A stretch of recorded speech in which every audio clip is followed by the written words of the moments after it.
Today I'm here with Alex Shapiro, the Queen, and we're going to talk through a couple things for underrepresented composers. So, starting off, I had some time to like read through your amazing bios on your website, which if anybody has time, they definitely should check it out. But I noticed there were a couple like non-music hobbies that I imagine might fuel your creative process. So, do you mind talking about some of those hobbies? Sure. Hi, everybody. I think it's really important for any artist, actually any human being, to not just be the thing that they do for a living, but to be a holistic person involved and interested in an awful lot of things around them. And so I've always kind of dived into a lot of different things. One of them, speaking of diving, and I'll shift my camera right now so everybody can see kind of where I am. I live on the very edge of San Juan Island, which is in Upper Washington State. We're right on the Canadian border. As a matter of fact, some of the islands you're looking at are in Canada, and some are in America. And in terms of inspiration and interests, one of my real interests for many, many years has been marine sciences and the environment, and that definitely fuels a lot of, not all, but a lot of my musical subject matter and things that inspire me. Or I'll use sounds from the area. One of my better known pieces uses a whale song.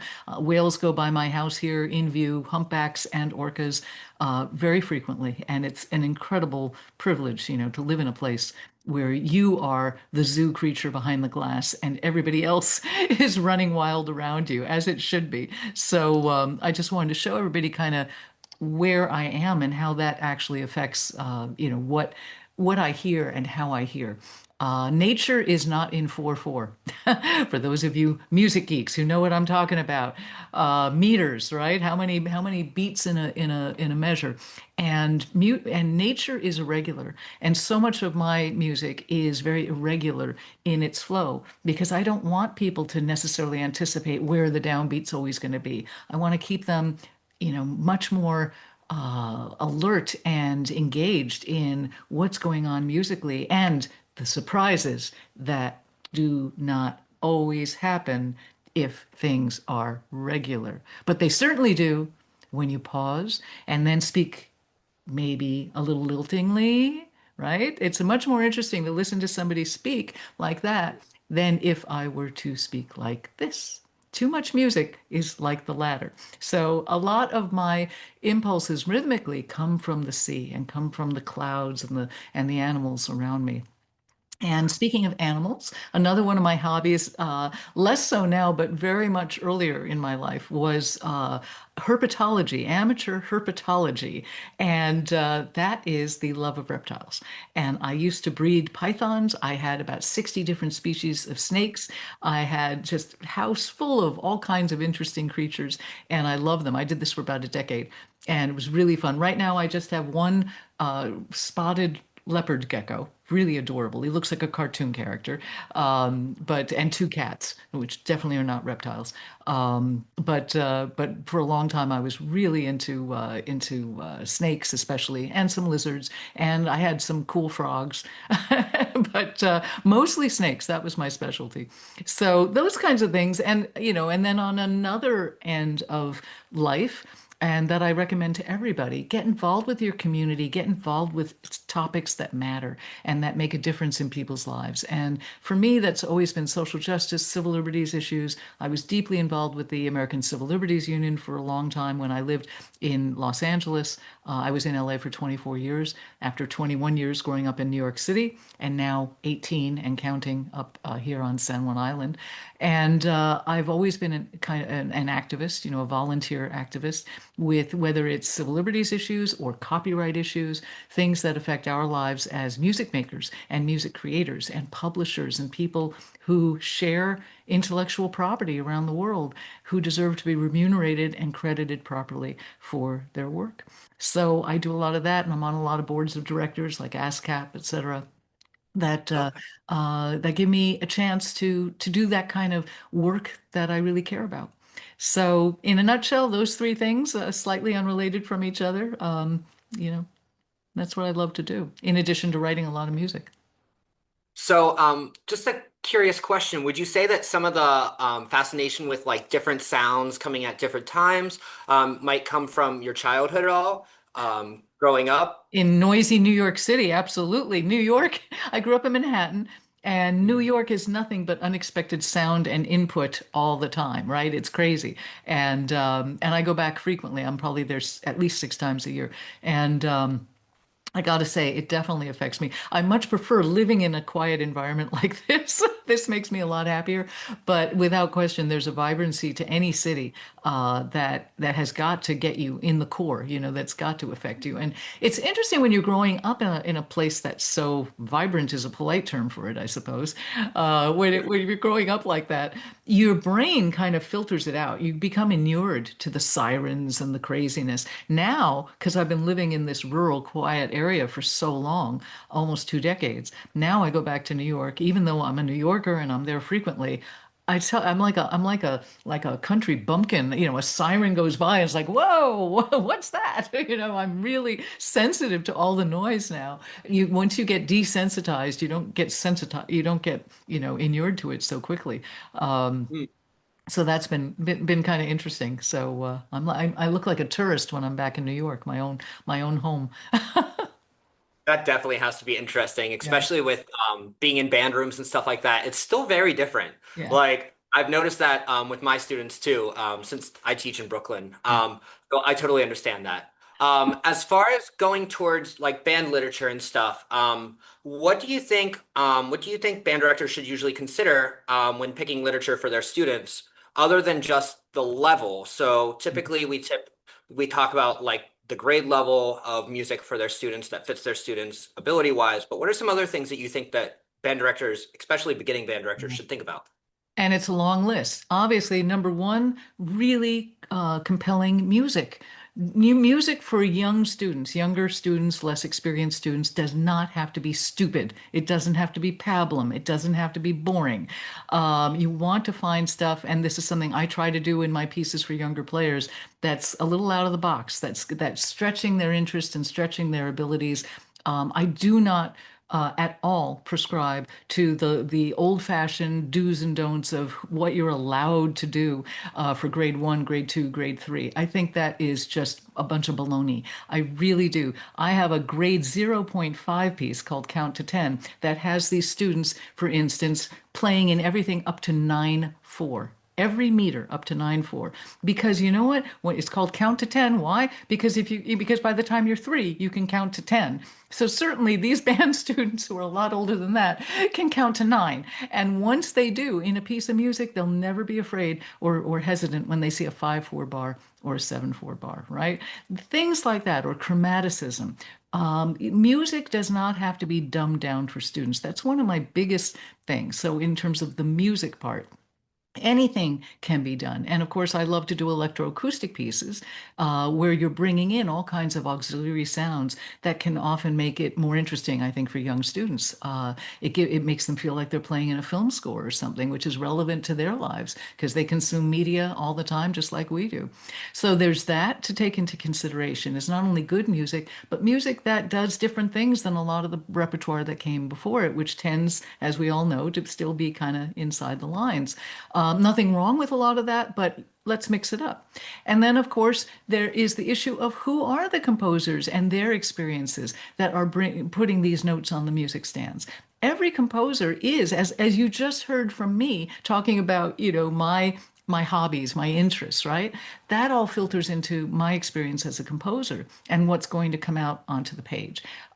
Someone who lives in Des Moines, Iowa, is not necessarily going to have the same close connection to Wales that I do.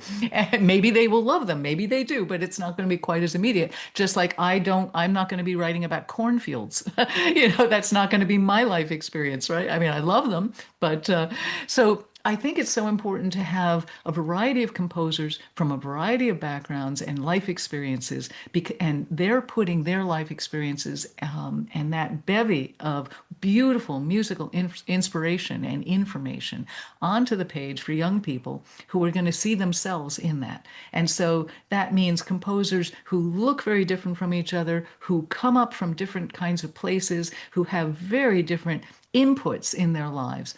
that causes them to have very different output onto the musical page. So that's deeply important. Making sure that also the composers of the pieces look like the students who are in your band. And, that is so deeply important to make everything relevant to everybody in one way or another. Just mix it up. And you'll get fantastic programs by doing this. Really interesting musical programs. And most of all, for the students, you'll get a really great depth of knowledge and understanding and thoughtfulness that you'll be able to bring out in your students. So, Wow. yeah. Now, as far as like, do you ever find it a challenge writing for music with only a few notes? Because oftentimes we hear about people talking, beginning band directors struggling to Yeah. have music just like the first five notes and stuff. Do you ever run into that roadblock I, or? I see it the opposite. I think it's great having a framework with limitation because it makes you be that much more creative. You know what? I guarantee you that the New York Philharmonic has played pieces with just five notes, minimalist pieces, right? I guarantee you that there are professional pieces out there that use very limited range, very limited instrumentation, very limited, playing ability, no special effects, no extended techniques, because that is what that composer writing for a professional ensemble hears in their head, and it comes out beautifully. Never feel limited by limitations. They're not limitations. They're just guardrails or reality checks that, yeah, if you're dealing with an 11-year-old sax player, their very low notes are going to honk, honk, honk and sound pretty unattractive. And their high notes are going to be awfully difficult to maintain, to arrange, right? And to get to. But that's okay because those five good notes that they have, they're going to sound good. And maybe if you push them a little bit to a sixth note, they're going to learn from that. And so I tend to do that in my pieces. Not only am I pushing them with chromaticism and with rhythms sometimes to get them out of that square box of plotting, right? And with meters, but also even with range, trying to get them comfortable, maybe giving them an ossia, a choice in which octave they want to play something to give them something to aspire to.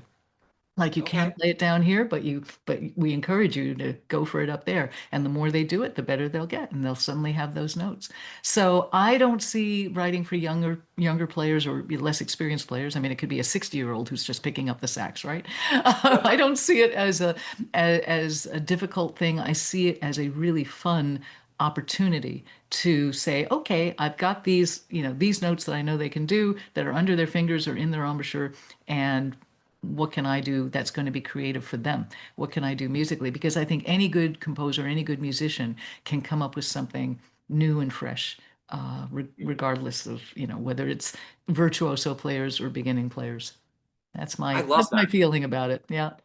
I love thinking about that as like as a band director, I'm always trying to look for moments to scaffold my students' learning and just push them a little bit into the next level because that's one of the ways that they're really going to grow. And I really love the fact that you're like maybe just go to the sixth note and like just push it ever so slightly. That's a really really Yeah. good perspective I to love that grow. term scaffolding. That's great. I mean, and that it's for their own sense of self-worth and their own sense of ability. When we push them just a little bit within the realms of them being comfortable, that they get once they accomplish something, they feel so much more able, and their perspective on being able to accomplish the next thing only increases and improves. So we're their guides basically. And I think that just as incredibly creative and thoughtful band directors like you and educators like you and musicians like you are Mhm. giving them these tools and these gifts, it's the responsibility of composers in the field to also be educators, and not in terms of writing educational music. I just was talking to somebody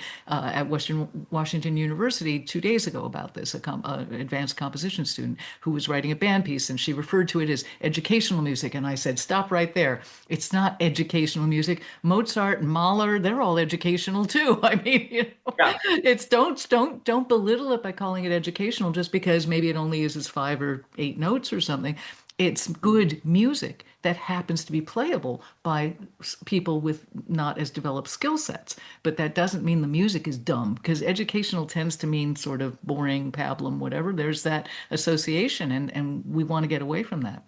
So I always am encouraging composers who write, as I do, for professional virtuosic level players to also write music for younger players or less advanced musicians, amateur musicians, etc., who are adults, because they need good repertoire, and you're also creating your own primer in a sense that Yeah.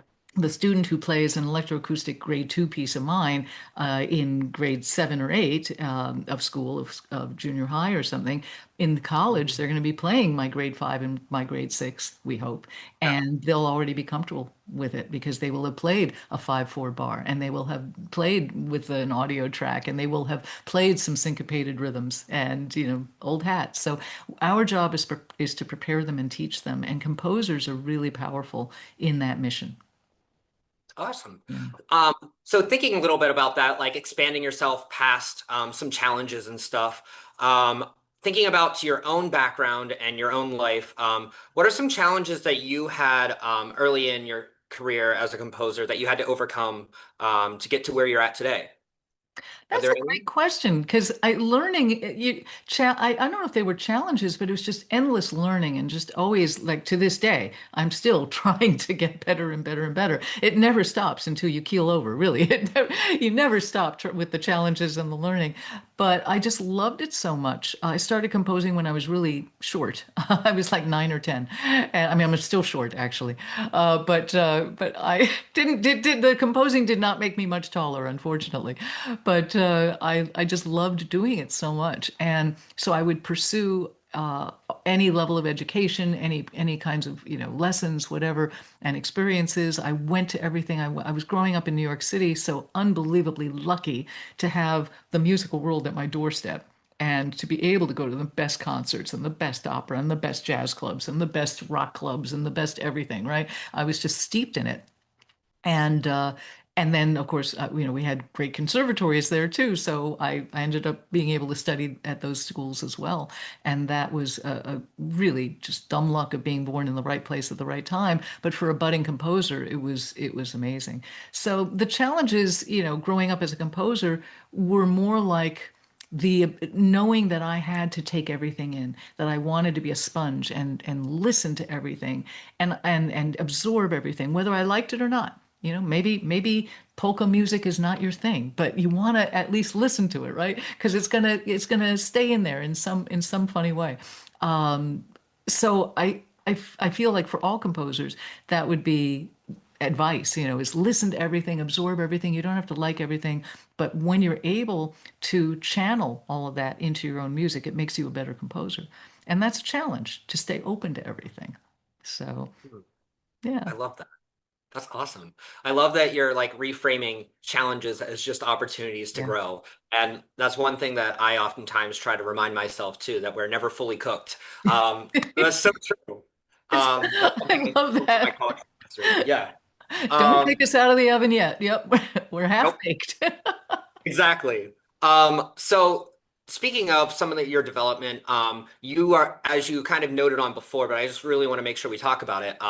Your work with electronic music. I feel like that's one of the newer things that we've kind of seen in the past few years in general of being like a really big thing in the band world. Can you kind of talk about how you started into electronic music and like how it developed over time? Absolutely. That's a great love and a long time love. When I was growing up, actually, I was always just naturally that geeky kid who would hook up the parents' stereo system, and anything that needed to be plugged in or hooked up, I could do. For some reason, my brain worked that way. And that morphed very quickly into a love of electronic music. When I was 15 is when it started. I was taking summer classes at Mannes College of Music, a conservatory in Manhattan, wonderful place. And I was taking composition lessons. That was what was my major, even then. But they offered a class in beginning introduction to electronics. And this was in 1977, folks. There was no digital music. This was what you see in the old time pictures of walls of gear and lots of modules and tons of patch cords and, tape and all of that. These were the days. And so I built my first modular synthesizer in that class. And it was really fun. And I learned how basic stuff worked, how to hook things up to get basic woo, bleep, blop, bleep, really kind of basic sounds, nothing too exciting. I didn't love it musically as much as I was just fascinated by the process. And then everywhere I studied, at Aspen School and Music Festival, where we had my teacher there, Michael Tchaikovsky, was really good friends with Morton Subotnick, and Morton had a renowned electronic composer and wonderful guy, and he had lent Mike his Buchla 100, I think it was, for the summers there to take with him, and so I got to work on that machine, which was amazing for its time, and then at Manhattan School of Music. We had Elias Tannenbaum and his room of gear, all kinds of stuff, and I worked on that stuff. And then when I left Manhattan School of Music in 1983 and came out to Los Angeles, for the first 15 years of my career, I was doing film and TV scoring. I was not doing concert music. I had started to do that while I was at Manhattan School of Music. I was doing, low budget, documentaries and late night TV stuff, whatever for cable TV.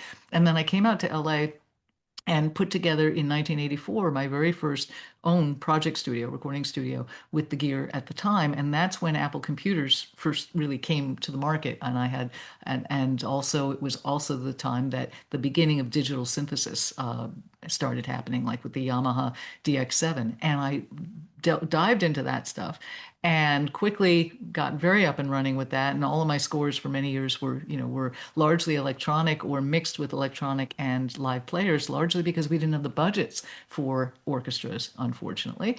And that then morphed by the time in my late 30s when I changed my career from doing music for media to concert music because the world had changed and I felt like there was a place for my concert music at this point.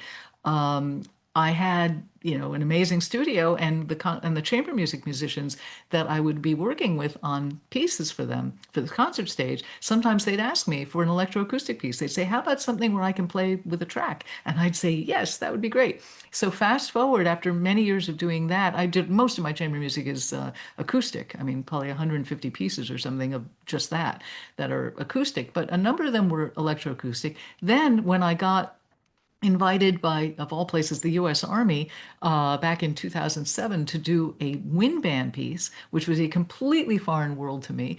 That ended up going fine. I won't tell the whole story because it's been told before, but I ended up at the Midwest Clinic the next year in Chicago, which I had never heard of. I thought it was a place where sick composers go to die or something. I don't know. And so, so there I am at the Midwest Clinic because I was told if you want to write more band music, because I was hooked on band music then, all of a sudden, this is where to go. And I was so intimidated by all the amazing music I was hearing for wind band, and I thought, oh my gosh, I don't sound like this. This isn't my jam. This is great stuff, but it's not what I sound like. But I love writing for wind band. And so I came back and it dawned on me, I don't have to sound like that. Look at my studio. Look what I do. This is sort of my voice. I can do something that a lot of other people are not doing. Not that they can't do it, but they, for whatever reason, aren't doing it. And I have a voice with electronics. I do all my own programming. I create my own sounds. I have my own sound world preferences that can be very diverse, but they're out there.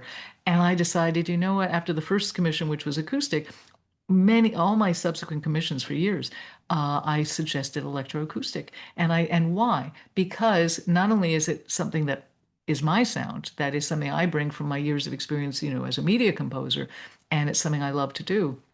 But then I quickly realized, especially for younger players, back to this, I quickly realized how helpful this is whether it's as a guide for them, it helps with their intonation, it helps with their rhythm. I can create all kinds of fancy schmancy syncopations in a track that they're not able and in grade 7 or 8, to play quite accurately yet, but I can do that while they're playing along, maybe doing some syncopations, but a lot of straighter rhythms, but yet they're learning the syncopations and they're learning how to fit into those grooves. It was just this world that opened up for pieces for younger and less skilled players that I saw this really great combination that bolstered them and made them sound like $1 million. Plus, I could do interesting multimedia things with paper or with rocks or with bowls of water, ping pong balls, and you name it. I use a lot of other kinds of media in some of these pieces. And I think that's really fun in a band room too, to expand people's sense of what music is and what a musical instrument can be. It can be absolutely anything, right? And anything that makes a sound. So that is my love of electronics and electronic music, to get back to your question, to Oh remind yeah, you're people what great. the question was, because I don't forget. It takes me a while to get there, but I wanted to give kind of that full picture of how it happened, from me being a kid, loving playing with these sounds, to then, morphing into, media, and then concert music for small ensembles and soloists, and then band. And now I have, of my 27 band pieces, I think all but three of them are electroacoustic. So 24 electroacoustic pieces just for large ensemble, and some for orchestra, etc. So it's really it's a beautiful sound world that really inspires me to be, and I'm always using the electronics to create sounds that the musicians themselves cannot create. I don't want to be a fake bassoon like I had to be when I was doing low budget scoring in the 1980s and 90s, right? I don't want to have to emulate an existing instrument. I've got the players, fortunately, to sound like that. That's fantastic. I love musicians, but I can create sounds that their instruments and they can't create, and that's the joy of it. So I'm creating the audio track is an equal and additional section of the ensemble. Whether it's for soloist or wind band or orchestra, it's another voice that sounds as distinct as the sax section does, or the low brass section does, or the woodwinds. It sounds distinct.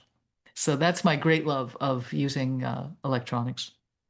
I Yeah. really love that you talk about kind of like how it's a relationship between the two, like the band and the electronic music, rather than either a hindrance or an extra thing. Like it's not just the sprinkles on top, it's genuinely a part of the music along with it. Exactly. It's not like band versus track.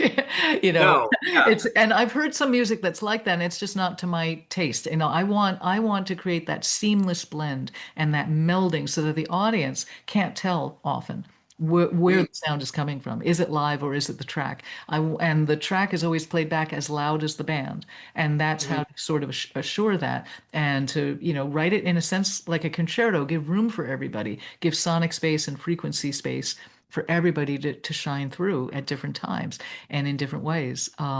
So yeah, it should be completely organic and holistic. I really love from a beginning band director's standpoint is thinking about like the sound before sight method and like kind of how you were talking about how just them hearing the backing track and the syncopations can really help them like start to catch on to those syncopations. Because I've noticed personally when I've used backing tracks and stuff, my students will go clap in the rhythm like away, even if they can't like say the counts, they still kind of pick up on a lot of what they hear because we're naturally repeating things back and forth. So I really love that. I also kind of want to ask you about your all of the different sounds that you use in your pieces. Is there a certain way that you like you're sitting down and you're like, I need to find an exact sound for this piece at this time? Or do you just kind of find out about the sounds and like, oh, I want to include this? Like, how do you find your sounds? That's a great question. That really is, because it's twofold, and it's all correct what you said, but it's this is how I tend to do it. Let's say if I'm starting a new electroacoustic piece, and let's say if it's for band or whatever, here on these screens, I can show everybody. This is the great the vast array of monitors here. It's really great. But on these screens, I'm putting the camera back. I line up basically I use Digital Performer, which is like Logic for those of you who know DAWs. I line up all the fake sounds, all the samples of the live instruments, just so I can write for them. None of them will be ever heard in the track or in real life, except maybe I'll send the demo to my commissioner or something so they can hear it. But I line that up, and then I spend easily 2 weeks sitting down. Once I lay down kind of over here on my sofa over here, I'll lay down and think about, okay, what do I want to say? What do I want to do? What journey do I want to take my musicians and my audience on? That's the first thing. And as I formulate what the nature of the piece is going to be, the duration, the mood, etc., maybe the arc, the architecture of it, I get to that place, I have some sense of what I'm going to be saying. The next 2 weeks I spend actually programming potential sounds to use. I probably have some ideas in my head. If I am I looking for some undulating, weird, floaty sound? Am I looking for certain kinds of pings and dings? Am I looking for a raspy sound? Am I looking for something very percussive? Is it going to be a groove-based piece? And if so, what kinds of sounds are going to be creating that groove? And some of them I might sample, like the Washington State Ferry has an incredible engine room with these amazing syncopations. I've snuck them into a piece or two, and I'm going to keep doing it. Like you Cool. never know where inspiration and the sounds are going to come from.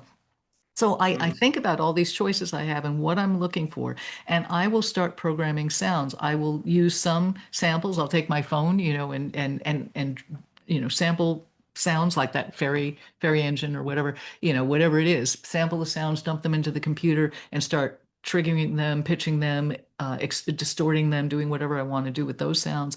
Or I'll take sounds I have a lot of libraries, and I'll take sounds that might be kind of along the lines of what I'm looking for, but not it. And then I tweak the heck out of them and really program them and work them with all the filters and things that you can do to sound to be able to make it exactly what I want. And what I always tell people, I really encourage people to do this, to get into electronics. It's so much fun.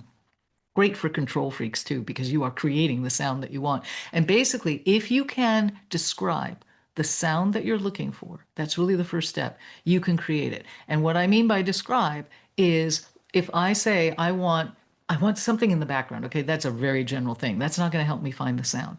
But if I say I want it to undulate,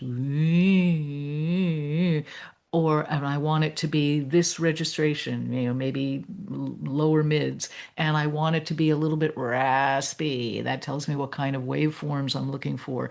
And I know maybe I want it in octaves, and so I know what my registration is going to be. And I know how to change the EQ of it and the filters. Maybe I want it more nasal, I can do that. Whatever I can do this whole combination by describing what I want. Literally with words. What am I looking for? What's this sound like in my head? And if I can figure out what it sounds like in my head, then I can go ahead and make it. And as I'm making it, then I'll come across some happy accidents too, of course, as one does. And it's like, ooh, that sounds cool. I wasn't even expecting that result. Ooh, let's go with that.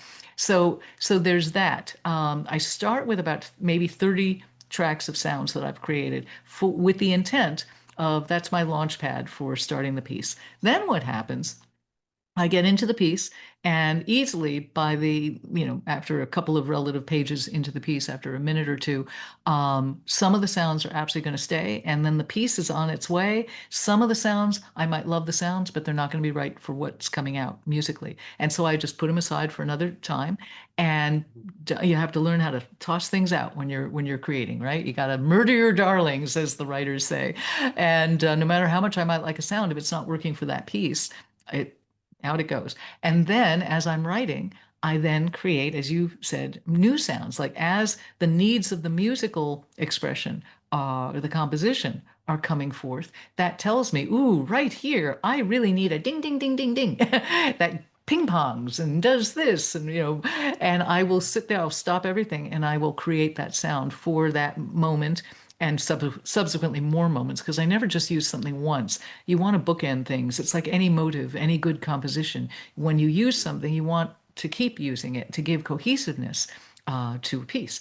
And so I'll program that sound and then can continue writing and off I go. So it's this whole combination of a starter set of ideal sounds that I kind of like and I like them together. And then I see what filters through musically that I need. And then I write more sounds that are specifically necessary to express myself in that particular piece.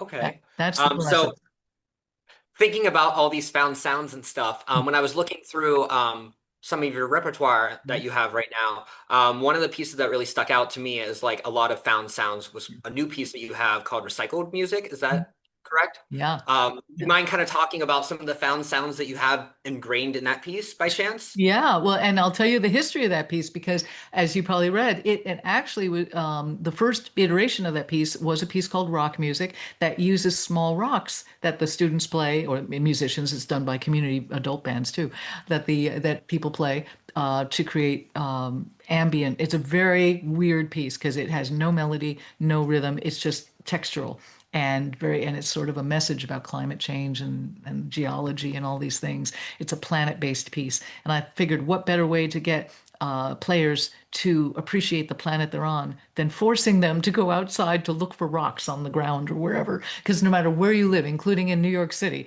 you can find two rocks always. So that was my intent. And so the first version is rock music. I fully expected it's a grade two, two and a half, whatever. It's pretty easy. Anybody can do it. I think a grade one could do it. Um, and I have pitch bending and other cool things and humming and other physical stuff in there too, because I think that's just engaging for the musicians, and a cool sound. I fully expected when I wrote and delivered rock music that surely a whole bunch of middle school band directors would say, you know, we really think the piece is cool, but I can't trust my students with rocks. They're going to shove them down the tuba bell, they're going to throw them at each other, right? We know how middle So schoolers true. are, Mhm. right? Guess what? Yep. That piece was written in, I think, 2016. Not once did I ever hear a complaint from anybody. Countless middle schoolers have played that piece with no apparent damage to instruments or each other. Yay. And then when I was asked to do a grade two or grade one or whatever recycled music is, I can't remember, but I think it might be a little bit easier. Maybe it's a grade one. I was asked by this wonderful band director, Mary Cogswell, for whom I had done Count to 10. And she Hmm. is a champion of creative music for young, or early skill players. She's the one out of all those years, and I really like her. And she said what I was waiting to be told. She said, "I'm not sure if a grade one piece if we should use rocks.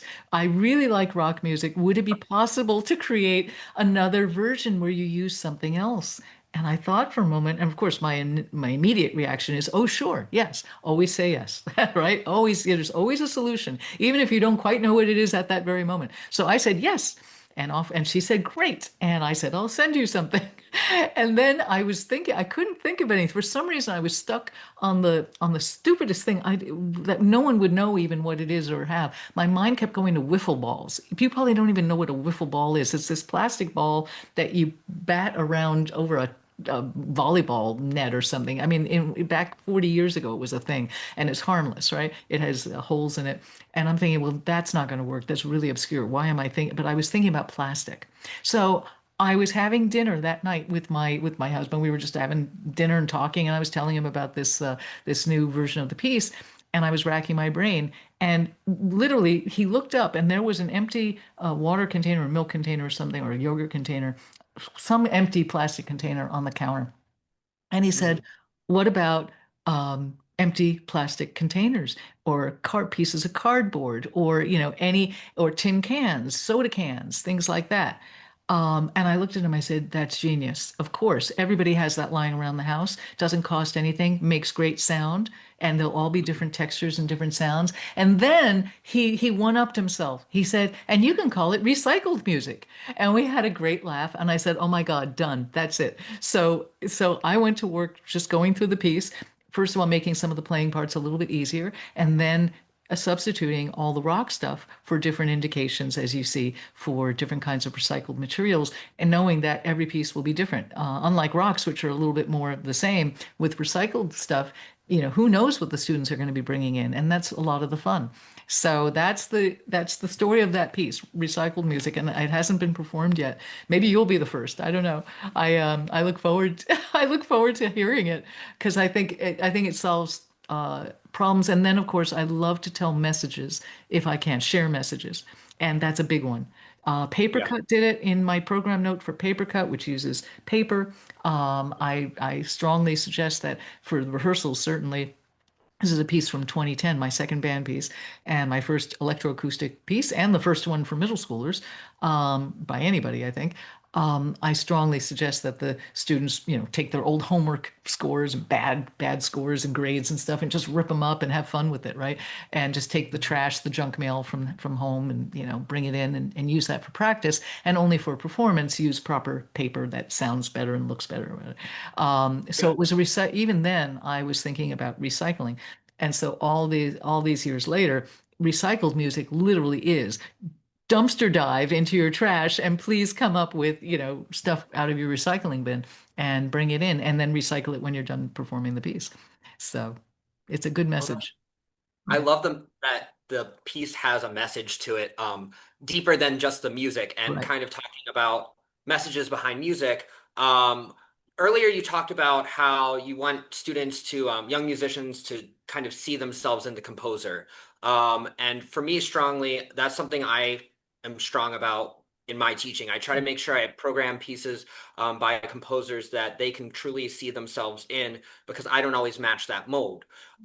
So why do you think it's important for young musicians to hear music by composers who look like them or come from a similar background, as them? Because it normalizes all of us. That's the simple thing. Because when you see, and it's totally normal, just like breathing, that composers are of all colors, all genders, all everything. It makes you think, well, of course I can do this. There's no reason I can't. I was an anomaly in that I grew up in a very, very diverse and progressive city with very progressive parents. And it never once occurred to me that being a girl, I couldn't do anything. In fact, my parents always said to me, they were absolute feminists, and they always said it was never even a thing at home. They said you can be anything you want as long as you're good enough. That's a very fair statement, right? As long as you're good enough, just do the work. I say that to everybody. I say that to myself. I can do anything I want. I better be good. That would be true if you're raising anybody of any gender. Um, it's it's an interesting thing how powerful it is for young people sitting in an ensemble to connect with the composer. It's really powerful when I zoom in or am in front of them in person, as I was a couple of days ago. That's the best, because then you're there on the hoof, live and interacting with them and showing them without even talking about it. But for them to see those names in the upper right hand corner of the score. Where does that go? Upper right hand corner. It tells them something subliminally that everybody writes music and everybody can write good music and you can do it, they can do it. I tell this to students when I'm rehearsing with them. I say to them, you're all good musicians. Every one of you can compose. There's no reason why you shouldn't, especially now that the gear, like DAWs and stuff is all free. It's all on their laptop or their phones, and they can do just like I do, sample sounds, play around with them in Audacity, do all kinds of stuff. So I'm constantly telling them that they can compose too. I say this to adults too. No, everybody can compose. But that's why it's important. It normalizes it. And to that point, I'll also throw in, even though you haven't asked it, but I feel strongly that while band directors, let's say, any conductor, any ensemble director, is always well intentioned, if they do an all woman or all black or all Latino or whatever, all name your group here concert, please don't do it. Instead, instead of doing that and basically ghettoizing us and segregating us from everybody else, just make sure that you've got somebody who's not a white male on at least one, if not more, on every one of your concerts. Boom, done. That's called normalization. We just want to be part of the flow of music and part of the concert experience, just like every one of those other established white male composers has always been. It's no different. And if you happen to have seven pieces and five of them are by women and one is by a trans person or a non-binary person and then the other one is by a man, that's great too. It's always been the reverse. You don't make a big deal out of it. Music is Yeah. music is music. The key thing is to get those different voices and different experiences and perspectives, as I began our conversation talking about, in front of audiences and in front of musicians. So I really recommend to people that instead of thinking that they're helping by doing an all yada yada concert, just integrate everybody who's not a white male into everything that you do. And it's effortless. Right now, there is so much good material from composers with diverse backgrounds. That didn't used to be as much the case. Certainly, 40 years ago, before we had the internet, before it was easy for composers to self-publish and hit the send button and get their music out to the world, it was much harder to find good music by people who were not white males because the system was just completely different and we didn't have control and you had to be patted on the head by an established publisher or record company or whatever, to get your music out there. Now technology has changed diversity for the better. And it has for quite some time because with the internet and with desktop publishing, so to speak, and with these great gear that we have at home, anybody can publish anything at 3 in the morning, and get it out around the world and find their fan base and find the people who are going to resonate with what they do. Certainly not going to be everybody. I would never expect everybody to like what I do, but you will find your people. You'll find the people who want to find you. That's hugely powerful. And we want to model that to students and to ensembles, and to audiences that the times have changed. And there is a huge selection of excellent material out there and creative material and different material to be from which to choose. We didn't used to have that decades ago. It was much harder to do. Now there's no excuse. I happen to have a page a number of years ago, 7, 8 years ago, I created something called Programming Resources, and it's got hundreds of links on it where people can find music and dive in deeper music from people from diverse backgrounds. And that page gets a lot of hits every month, and it makes me really happy. Called Programming Resources, and maybe we'll be able to share the link. Yeah, Link in bio. Yeah, link in I bio. got you. Yeah, We'll figure it out. yeah, Yeah, I really love that. And one thing for me personally, I always try to make sure represent. And I've always learned that it's making sure that you're not necessarily putting a spotlight and overpowering it to make it almost a taboo thing. exactly. Um, and you kind of talk about earlier. You talked about kind of in the tank and pointing at the glass, and we Yes, never want to make that for our composers. We want to perfect. make sure that we're all equal in that sense. Exactly. We do not want to be a zoo exhibit. Exactly. It's like, oh, look at all these black composers. Like, Yeah. no, look at all these wonderful composers. We're just people. Okay. I mean, really, we don't want to be a zoo exhibit. Just normalize our presence in the fabric and texture of musical repertoire in all genres and everything. It's fascinating to me that it has been such a struggle and it has taken as long as it has, and we still are not there. When you look at just the percentage in programs, at best, in the very best of statistics, it's like 12%, women and people of color, and it's usually a lot lower than that. Yeah. 7%, whatever. And there's no reason for that in this day and age. So it just means, as you're so beautifully doing, to raise people's awareness. Just get them aware and thoughtful. Most people, I say this I have a little essay, a couple essays, and my own thoughts on this subject on that programming resources page.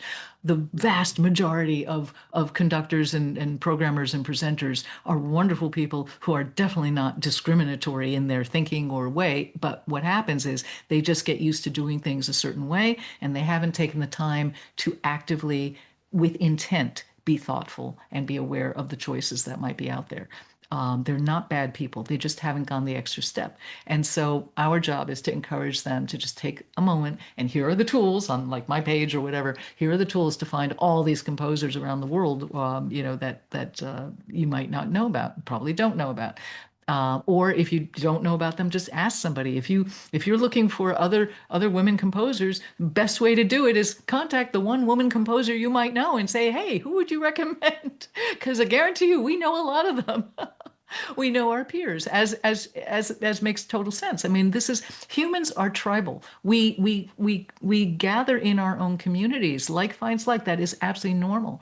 So if you're, the best fastest way to look for a really great African American composer, if you don't know any, or if you only know one or two, is ask them for recommendations. But also go to these wonderful pages. I know you're putting together incredible resource doing this. I've got my resource. Jody Blackshaw has a great resource. There are many, many others. When yours is up, I'm going to be adding it to my page. Of course, it's going to be really fun. But it's really easy. So it's just a matter of intentional programming. That's all. Just intent, thoughtfulness. So I often try to think about the impact that my music's going to make on my students, and how it's kind of affecting their lives overall. Because we think as teachers and educators, we're planting this seed, and hopefully it's going to grow into something more. And I oftentimes tell my students, like, it's okay if you're not a professional musician in the future, as long as you stick with music in some way, shape, or form, or you appreciate in some certain way, whether it's rock music, pop music, or any sort of that, just from the experiences. So what do you think you would like students to remember 5 years, 10 years down the road, when they're after playing your music? That they had a positive experience and that it gave them a sense of accomplishment and a sense that they could dial into something emotionally or technically or anything in between that made them feel good about themselves and made them realize that they're giving a pleasurable experience, we hope, to the audience, to their audience, that feedback, I think it's very important that at a concert, for all the work and effort that is put in and the importance that is placed on concerts in most schools, that it's a very important moment for the student when they get that applause, when an audience erupts in yay, and they realize, oh my gosh, I'm one part of this. I'm on the stage and they're applauding our effort collectively. That has got to feel good.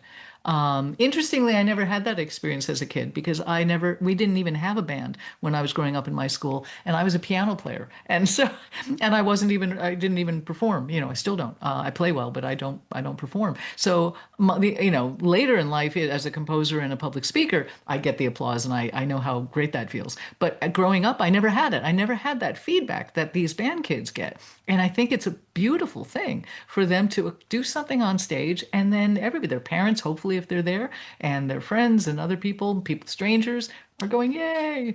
So if they can take that away from doing any piece of music, but certainly one of mine, that makes me feel good. And sometimes because mine are kind of different, they do get a reaction. People kind of are not expecting that big track and that big sound, and it does make the students sound even bigger than they are. So that can actually elicit a cool reaction from the audience by the time it's done, and then add visuals to it, when there are paper or lights or whatever crazy thing is going on, and the audience is like, "Whoa, that's definitely not what they usually see in a band concert at a school." So anything I can do as a composer to help get the students get that reaction, awesome. Yeah. So, one more question for you. I really appreciate all the time you've spent talking to us and kind of helping us out to get a better perspective. I know from my perspective as a band director, I've often seen composers as this outworldly thing that I can't talk to, and you've been so gracious with just responding to an email and talking, and I really appreciate that. But from a director's standpoint, how can we better support and advocate for living composers, especially those that are underrepresented in programs and stuff? And I know you kind of hinted on it a little bit, but is there any more ways that you think that we could really dive in and really try to help the problem of 12% Yeah. representation? As yeah, sure. Thank you for asking that. That's a great question. And as we said, and as you acknowledged, it's about being intentional, being aware, using resources to find composers you don't know about. If one has a budget to participate in consortiums that bring new pieces to life from these composers, is fantastic. But for that matter, bring pieces to life from white male composers too. They're trying to come up as well, and everybody deserves a fair shake. But just make sure to include people from non-white male backgrounds. It's not either or, it's both, always. Because I don't want the pendulum to swing all the way in the opposite direction. That doesn't work either. Everybody makes good music. I think showing up at concerts or at conferences when possible, it's a budget thing, I know, and getting to know composers, showing up where we are, and just as we show up where you are, like Midwest Clinic and other places like that, it's making those relationships is hugely important and very meaningful, and they last for life. It's that is a very powerful thing. And talking to your peers, I think that when you have frank conversations like this with your fellow band directors, and even say, "Hey, I just discovered a couple of very cool pieces by these two composers that you all may not have even heard of. Let me turn you on to them." And then you send a link and a perusal score, or connect them with the composer, or whatever you do. That's very powerful. That kind of networking is so easy to do, fun to do, and powerful, and really positive for everybody involved. The Mhm. composer gets a broader network of people who know and appreciate their work, and the ensemble directors suddenly have more choices, and then that leads them down the rabbit hole in the best of ways to other composers and other new experiences. So sharing information with each other is huge. That's why I love to talk so much about all this, is because I feel that anything I can do to raise awareness and get people just conversing, like if I've said something that resonates with them, I'm hoping that they will then carry the ball and maybe bring it up in conversation to the next people that I'll have no knowledge of and nothing to do with. And on the programming resources page, interestingly, I think I say as much. I have, my own thoughts, which are pretty much succinct, real for me, which is saying a lot. I am not succinct, but they're codified, and I suggest that, hey, run with it. Take these thoughts and make them your own, and here's a starting point for your own conversations with people, because it's important. So thanks for asking that, because yeah, I mean, you are doing a lot already with this project is amazing, and your great interest is fantastic. But you can pave the way for other people to follow suit just by talking about it. I definitely think conversation is one of the best ways to kind of get a movement going Yeah. for social change, and that's kind of what this is. And we often see band directors in their own little pods, in their own districts, and in their own own schools. And since they're usually the only one or two music Mhm. teachers there, those conversations don't have to happen as much. Right. So we really need to make sure that we're trying to reach out of our bubble a little bit more, kind of like you're composing, Yeah, right? Out of this. exactly. Um, but yeah, I really appreciate the time that you spent today with us and kind of talking towards this. Would it be okay that I put your email address down in Absolutely. somewhere um, Absolutely. I for them welcome to reach anybody out? who wants to talk with me or reach out to me. Absolutely. It's a joy. And I'm so happy you contacted me. I mean, it's really a privilege to get to have a little platform to share my passion and enthusiasm for this subject, just because you're so enthusiastic and passionate about it. And it means the world to me. So Oh, thank you.